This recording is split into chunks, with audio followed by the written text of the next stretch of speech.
Welcome to the Checkout Point, your quick dive into this week's e-commerce buzz with me, Alex, powered by Blicket. These 20 minutes pack the latest trends, news, and insights. Let's navigate the digital marketplace together. Ready? Let's go!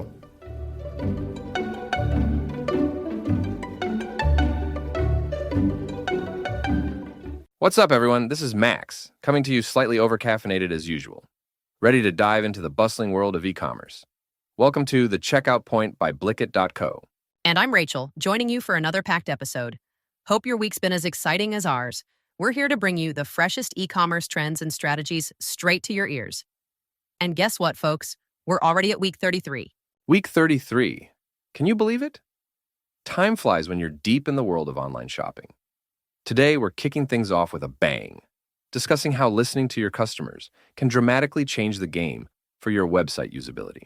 Oh, and speaking of which, I'm super thrilled we just published that new blog post on our site, Voice of the Customer, the key to uncovering hidden UX issues. I think it's going to add a whole new layer to what we're chatting about today. Oh yeah, I was glued to it while editing. You crushed it, Rachel. Those real-world examples were just spot on. We'll dig more into that in our first segment. Then we've got some juicy updates on Google's latest advice on image landing pages and Elon Musk's Grok response ads. It's shaping up to be a trailblazing week in e-commerce. And you won't believe the comparisons we're diving into with giants like Wix and Shopify. It's like a superhero battle, but for e-commerce platforms. Exactly. Plus, we'll navigate the turbulent waters of tariffs impacting giants like Under Armour and how these are reshaping online strategies. Don't forget, we're also checking out Shopify's impressive Q2 earnings. There's some cutting-edge tech and strategies we need to talk about. And AI, it's not just about robots taking over, right? We'll explore how it's actually revolutionizing marketing and SEO, making things a bit easier for all the sleep-deprived marketers out there. Last but not least, we'll dive into the merger of marketing and gaming. Ever shopped in a virtual world? Well, brands like McDonald's and Shopify are making sure you will. So much to talk about, so little time. Let's get started. Here we go with the Checkout Point by Blicket.co, week 33, coming right up.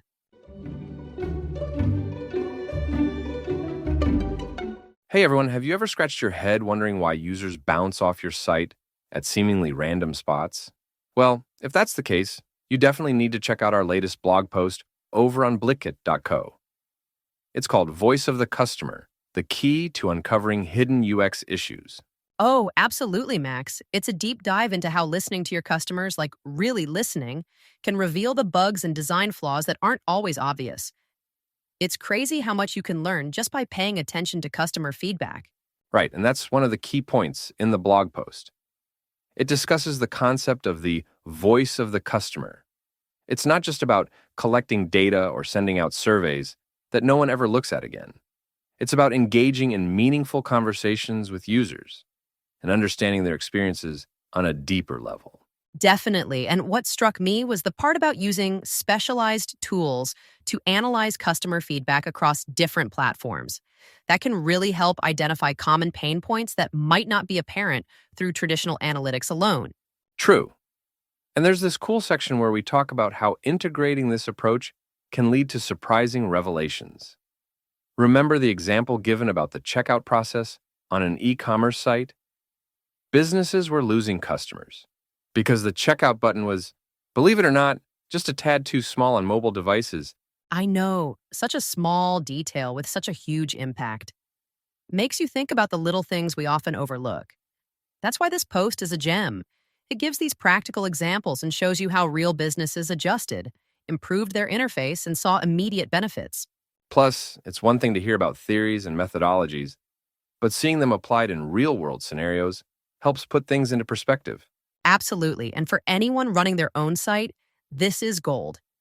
Even if you're not a tech wizard, the post is written in a way that's super accessible. It's packed with actionable advice. Right, and speaking of actionable advice, I think it's also about fostering a company culture that values customer feedback. The blog touches on that towards the end, which is crucial for sustainable growth. Couldn't agree more.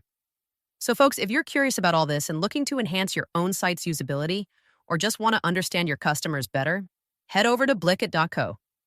You'll find our full post on Voice of the Customer there, and trust us, it's worth the read.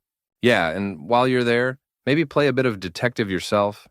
Check out if some of those insights apply to your own projects. You might just solve some mysteries of your own user experience. Great point, Max. All right, let's dive into our next topic.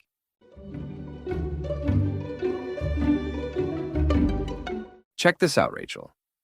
Google's recently dropped some fresh advice for e-commerce sites. They're saying having unique image landing pages can really boost your search visibility. Imagine that. Just tweaking how you show pictures on your site could get you more eyeballs. I was just thinking about that. So it's kind of like giving each product its own mini showcase, right? I mean, that makes sense. If each product has a unique story told through images, I guess Google thinks it's more valuable. That could make shopping online a bit like an art gallery tour. Exactly. It's all about making those digital shelves as appealing as possible. But here's the kicker. This reminds me of something we chatted about earlier with the voice of the customer. How user experience can uncover hidden issues. If the landing pages are unique and appealing, it directly ties into making that UX super intuitive and engaging. Right, and this connects to what Elon Musk is rolling out on X, those Grok response ads. Now, these are supposed to be next level smart. Basically, they adapt based on what the shopper's behavior is on the site. I'm not entirely convinced yet, though. I mean, how do you feel about ads that watch you back? Honestly, it's a tad creepy, but it's the game changer for personalized shopping. Imagine browsing for a new skateboard, and bam, the ads show you just the boards that fit your style and skill level. Super cool, but I can see why you'd be a bit skeptical. Absolutely. And speaking of personalized shopping, there was this survey saying ads are crucial for making decisions, especially during back-to-school seasons. I guess it's not just about having ads, but making them smart and relevant, like those response ads Musk is excited about. For sure. Given that any e-commerce business that isn't leveraging smart ads might as well be sending out smoke signals. Now, connecting dots here, both unique image landing pages and these smart response ads seem to be pushing the envelope on how responsive and immersive an online shopping experience can be. It's all about engagement at the end of the day. But here's what I'm wondering, how do platforms like Wix or Shopify stack up with these advancements? Because that's what we're diving into next, right? Oh, good point. I'm really curious to see if they're going to adopt these features or maybe even pioneer some of their own. Shopify has been quite innovative with merchant support features, so who knows what they'll bring to the e-commerce table next. For sure, it'll be interesting to see how these platforms evolve with these advertising strategies we're seeing. Maybe they'll start integrating tools for businesses to easily create these unique image landing pages or incorporate Grok-like ad responsiveness. Absolutely, and for anyone running an online store, staying ahead with these trends isn't just good. It's essential. Adding that personal touch or smart interaction could mean the difference between a browser and a buyer. Exactly, Max. It's going to be super fascinating to watch. And hey, for all the e-commerce wizards out there, time to start sketching out your next big ad strategy or maybe a gallery-worthy landing page, right? Right you are, Rachel. Bring on the digital art, and let's make those virtual shelves as enticing as a hot slice of pizza on a Saturday night. Now you're speaking my language, Max.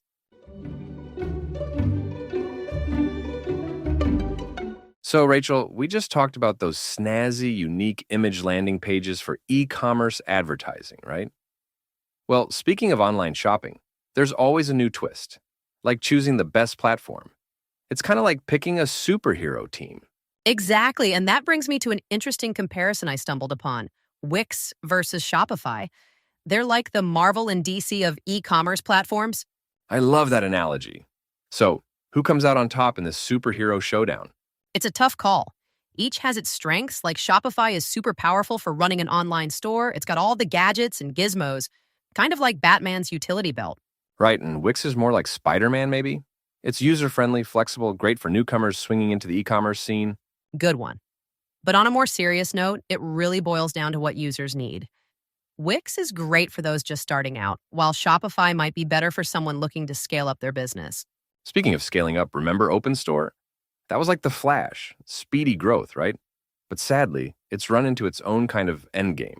Oh, yeah. That's such a shift from how things looked before. It seems like that whole booming aggregator market is on a downswing. It's a reminder that not all that glitters in e-commerce is gold. What do you think led to that, though? Honestly, Max, I think it got overcrowded. Everyone wanted a piece of the pie, but like in musical chairs, when the music stops, not everyone finds a seat. Tough break. But shifting gears a bit, there's still some bright spots like this AI startup, Gross AI. They've just raised a cool $9 million to enhance e-commerce with artificial intelligence. That's right. It sounds like they're working on some AI magic to make online shopping smarter. I'm not entirely convinced yet, but it's definitely fascinating. For sure, it could be a game changer, especially tying AI into what we discussed earlier about those Google ad strategies. Imagine AI fine-tuning your shopping ads on the fly.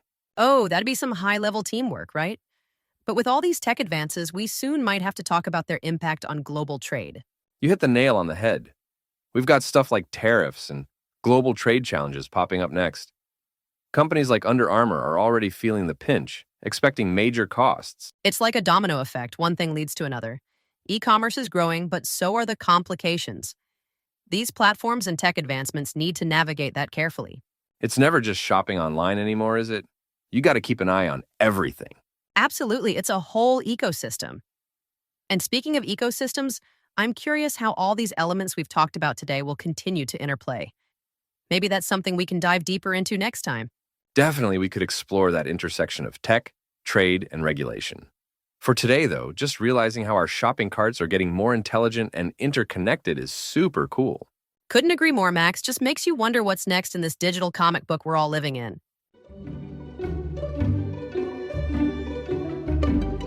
So, jumping right off what we were discussing about the e-commerce platforms like Wix and Shopify, it's super clear that the whole e-commerce scene is pretty dynamic, right? But here's something that throws a bit of a wrench into things: tariffs. Oh, absolutely, Max. I mean, just when you think you've got it all figured out, along comes something like tariffs, which honestly can feel like a bit of a puzzle. They impact so many aspects of the e-commerce business, far more than just prices. Exactly. And speaking of impact, I was reading about how some big names like Under Armour and Steve Madden are really feeling the heat. Under Armour is expecting about a $100 million hit due to tariffs. Wait, seriously? $100 million? That's no small change, even for a giant like Under Armour. Right? It's like, imagine you're just getting your footing, sales are picking up, and then bam, tariffs slide in and there goes a cool $100 million. That reminds me, it's not just apparels. There's this shocking bit about the auto industry, too. Apparently, the latest tariffs will impact half of the auto component exports to the U.S. That's huge. No way, half? That's got to shake things up. But here's the deal. It's not just about the companies getting hit with extra costs, right? These tariffs sort of ripple through to consumers too, which is something anyone running an e-commerce site on platforms like Shopify might have to think about. Absolutely. It ties back to our previous chat about choosing the right platform like Shopify. Managing costs is super crucial, but if your supplier's prices jump because of tariffs, well, that's going to squeeze your margins unless you pass those costs onto your customers. Tough call, right? And speaking of Shopify, remember how we're going to dive into Shopify's latest innovations in our next segment? I'm actually curious to see if they're rolling out tools that might help sellers navigate these choppy tariff waters. That would be a game changer. But here's what I'm wondering. With all these tariffs popping up, are there strategies companies typically use to soften the blow? Like moving manufacturing, changing suppliers? Ah, the old switcheroo strategy. Yeah, some companies definitely try to tweak their supply chains, maybe source from countries not hit as hard by tariffs. But it's like playing whack-a-mole. Solve one problem and another pops up. Honestly, it feels like a delicate balance, doesn't it? You tweak your supply chain too much and you might save on tariffs, but end up with longer shipping times or quality issues. It's all about finding that sweet spot. You nailed it. It's all about balance. And for our listeners out there thinking about this stuff, whether you're big like Under Armour or just kicking off, it's critical to stay nimble. Keep an eye on those tariffs, but also don't forget to focus on quality and delivery because at the end of the day, that's what keeps your customers coming back. Right. And keeping those customers happy is really what it's all about. Whether you're dealing with tariffs or tech upgrades, it all boils down to keeping that customer experience as smooth as a fresh jar of peanut butter. Smooth peanut butter, my favorite kind. Well, except when it comes to economics, I guess a few crunchy bits keep things interesting. Couldn't agree more, Max. So, jumping from our chat about tariffs and global trade impacting companies like Under Armour, it's super cool to check out how another big player in the e-commerce world is doing. I'm talking about Shopify.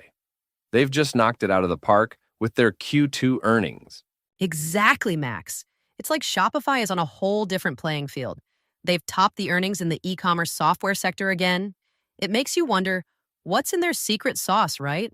Right? And speaking of secret sauces, it's like Shopify has discovered the recipe for resilience in this choppy economic ocean we were talking about with the tariffs impacting other companies like Under Armour. They're managing to sail smoothly, which is honestly pretty fascinating. It really is. And it's not just about navigating smoothed seas. There must be some robust strategies behind the scenes. I mean, after seeing results like these, I'm not entirely convinced it's all smooth sailing. They've got to be doing something innovative behind the curtains. Oh, absolutely. Check this out. What if their success is partly because they focus heavily on customer-centric tools and features? Making life easier for small businesses, which in return powers their own growth. I was just thinking about that. It's like giving the oars to someone else, but still steering the boat. Plus, with all the AI advancements, which we'll dive into in our next segment, companies like Shopify might be integrating new tech that helps predict market trends, optimize prices. Wait, seriously? That reminds me, Rachel, how AI and SEO are becoming game changers for e-commerce. Shopify could be leveraging AI to offer personalized shopping experiences, or even using big data to fine-tune their platform. Makes you wonder if their skyrocketing stock last week was a hint at some new tech integrations. That's such a good point. But here's what I'm wondering, Max. How are everyday users of Shopify, like the small mom and pop shops, feeling about these innovations? Are they a major win for the little guys, or are they feeling a bit overwhelmed by all the new bells and whistles? You hit the nail on the head. It's cool to have all these features, but there's a fine line between innovation and complication. I guess it's about balance and keeping things user-friendly while pushing the tech envelope. Totally. And honestly, this balance could be why Shopify is doing so well. They're not just throwing tech at problems, but are tweaking it to the needs of their users. A winning strategy by the looks of it. It's kind of like having your cake and eating it too, if I can throw a dad joke in there. Oh, very punny, Max. But it's true. The ability to adapt and evolve with these tech trends, especially AI, is critical. It'll be interesting to see how Shopify continues this trajectory. I mean, integrating AI is no small feat, and doing it in a way that boosts organic marketing, even more challenging. Even more. Absolutely, it's all about staying ahead of the curve. And speaking of curves and challenges, I'm really looking forward to our next chat about AI and SEO and marketing. It's like having a marketing co-pilot, which frankly could be a game changer for e-commerce futures, don't you think? For sure, it's all about leveraging the tech you have to amplify your impact. I bet Shopify is already on this train, and we're just seeing the beginning. No doubt about it. And for all our listeners running their own shops through Shopify, keep an eye on these trends. They're not just exciting. They could actually shape your next business move.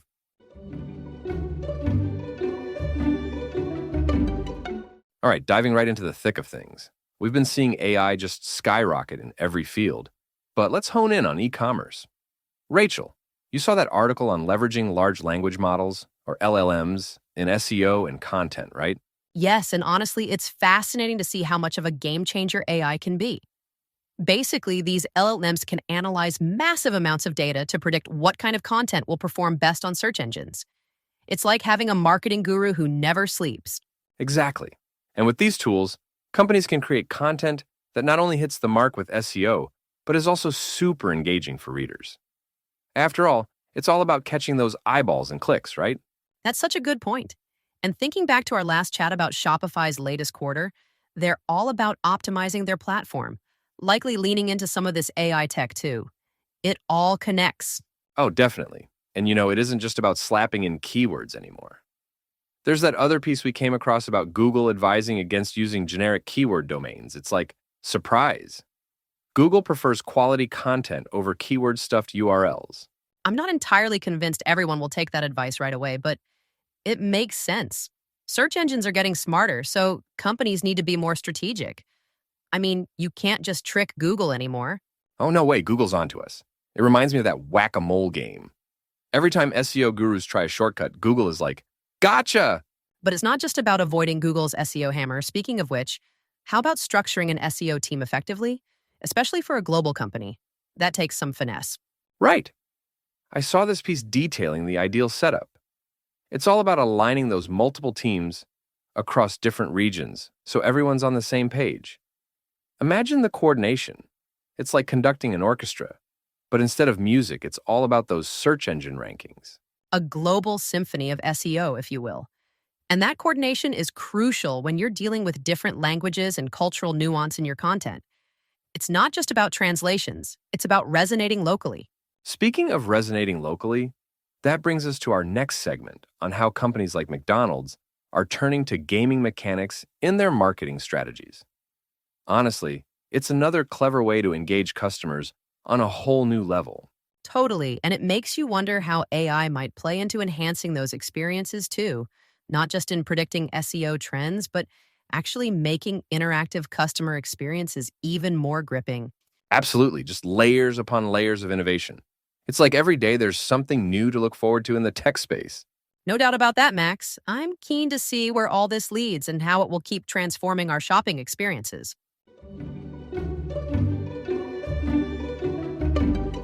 So, Rachel, remember when we dove into how AI is like having a co-pilot for your e-commerce marketing? Well, guess what? Companies are now leveling up the game even more with gaming mechanics. Oh, you mean like what McDonald's is doing with their new meal deal in a virtual universe? That's super intriguing.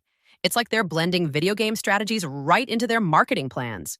Exactly. It's like you're playing a video game, but instead of winning points, you're scoring deals on your burgers and fries. It's a game changer, literally. Imagine popping into a digital world to grab lunch deals. It's like Pokemon Go meets fast food. That's a fun way to look at it. But here's what I'm wondering. How does that tie into actual sales? Like, do you think it actually gets more people into their digital or physical stores? Well, from what I gather, it makes the shopping, or in this case, the eating experience, more engaging. It's not just about buying, it's about being part of a story or a challenge. You're not just a customer. You're like a player in their marketing game. I see your point, but I'm not entirely convinced just yet. It sounds cool on paper, but do you think it might just be a novelty that wears off? Ah, the skeptic in you strikes again. But check this out. Shopify and other big names like Palantir and Aploven, highlighted recently as top performers, are seriously diving into these creative approaches too. If these tech giants are leaning in, there must be something to it, right? Now that you mentioned Shopify, it's fascinating because after their price target revisions and their surge, it seems like they're really betting big on integrating more interactive mechanics into e-commerce platforms. It's like they're crafting a narrative or an experience, not just a storefront. Super cool point. And thinking back to our AI chat, maybe tying in AI with these gaming mechanics could personalize experiences even further. Like having an AI guide or something in these virtual worlds to help you shop or explore products. It's blending AI with a bit of virtual reality. Oh, I just have to jump in here. Imagine an AI that suggests products based on the game you're playing or the virtual world you're exploring. Hey, noticed you're battling dragons. Might I suggest this super fiery hot sauce? That would be hilarious. But it could totally happen, and it adds that layer of personal touch, all while being part of a game. Makes shopping a lot less mundane, huh? Absolutely. It turns everyday tasks into an adventure, though I'm curious to see how they balance the fun with practicality. Because at the end of the day, it has to make shopping easier or more rewarding, not just more fancy. Right on. It's all about finding that sweet spot between fun and functionality. If they nail that, it's no longer just shopping. It's an experience. A memorable one that might just keep customers coming back for more. Well, as we keep an eye on these trends, it'll be interesting to see how these virtual experiences evolve. Are they just a flash in the marketing pan, or are they shaping the future of how we shop? Only time will tell. Time, and of course, how gamers, or shoppers, respond to these tactics.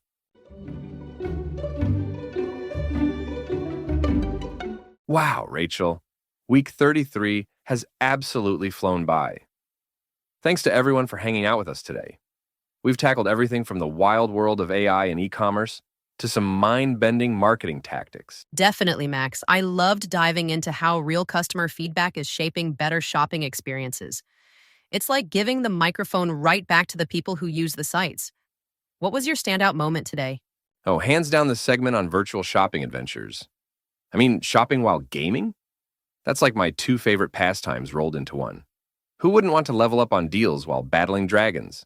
Only you could get so excited about mixing dragons and deals, Max, but seriously, I think it's fascinating how e-commerce isn't just about buying and selling anymore. It's about creating experiences.